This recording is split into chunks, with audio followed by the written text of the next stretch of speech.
We're buddies. But so let's get into it. One we saw yesterday where the SBA was they ran out of funding for and I could misspeak, but I believe they said they ran out of funding. My question, because we kind of had this conversation, my question: will the SBA receive more funding? So yes and yes. So they ran out of funding to a certain extent. Remember, there's $349 billion in the account, Mm. and most of it has not been given out. Mm-hmm. It's really like just sitting there, and folks have put in applications. If you have a loan number, then you're going to get funded at some point in the near future. If you don't have a loan number, then you're not in trouble, but you have to wait until round two. Okay. Remember, round at $349 billion in it for the EIDL and the PPP. Okay. Mm-hmm. So the fund has had enough applications to match the money to. Mm-hmm. So it's that they're out of money. They probably have about $300 billion in the account. They just haven't given it all away. Okay. Now real quick, because we keep hearing this term, and just so everybody knows, we keep hearing the term PPP. What is PPP? PPP is the Paycheck Protection Program. Mm-hmm. So for three pieces of legislation, once COVID-19 hit, I'll use the professional name. So not COVID-19. Not the Rona. Once COVID-19 hit, there was three pieces of legislation that hit, okay? Mm-hmm. Now, under the first one we don't really talk about. The first piece of legislation was just for infrastructure. So it set up money for the CDC and things of that nature. Really didn't help the American, the common American person. Didn't help me.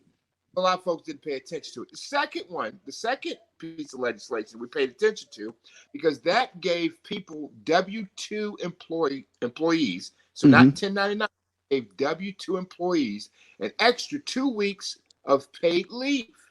Okay, so that was the Leave Act. So you had 2 weeks paid leave, and if you had a child and you had to stay at home because the daycare is closed, then that went up to 10 weeks of paid leave.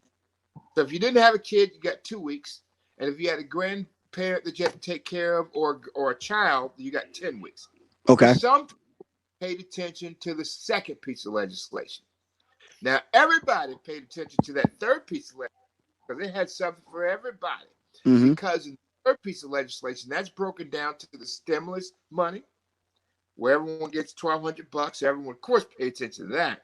In addition to the $1,200, if you have a small business, right, you can get more money.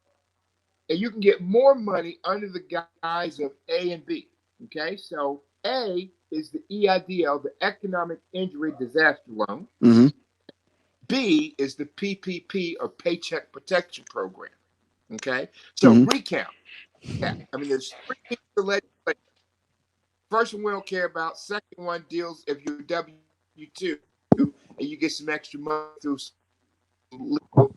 Third one is Act, and that's where everyone pays attention, because one, we get $1,200 in the stimulus bill if you're eligible for it. And you also can get the EIDL if you're eligible for it, and you can get the PPP if you're eligible for it. Now, we know that the money ran out. Right. But I want to tell you, listeners, it's halftime. What did players do at halftime in the NBA, NFL, or whatever? Do they sit there and cry? No. Do they sit on the side of the bed? No. No. They review plans, right? They talk about what worked, they talk about what didn't work, and they keep planning, and they kind of reroute their plans a little bit, but they're ready to get back into the game. And that's what I'm trying to tell everybody right now. Be ready to get back into the game. It's just halftime. Now, let's go back for a second, because you said the injury protection plan and the PPP, if you qualify. What are the qualifications for those programs? So under the EIDL, right, you can get up to $2 million, right? So you have to have a EIN, an or a partnership, you have to have formed a business a year before the date. Mm-hmm. Okay. Just can't form something now. So, give me $2 million. I just formed an LLC yesterday. Right. That's not how it's going to work. Right. So if you have some documents, and when you hire me, I have an accountant, so I help get your documents together, get you looking great. Then you can apply for the EIDL. So it asks for monthly statements. They ask for quarterly statements. They ask for P&L, profit and loss statements.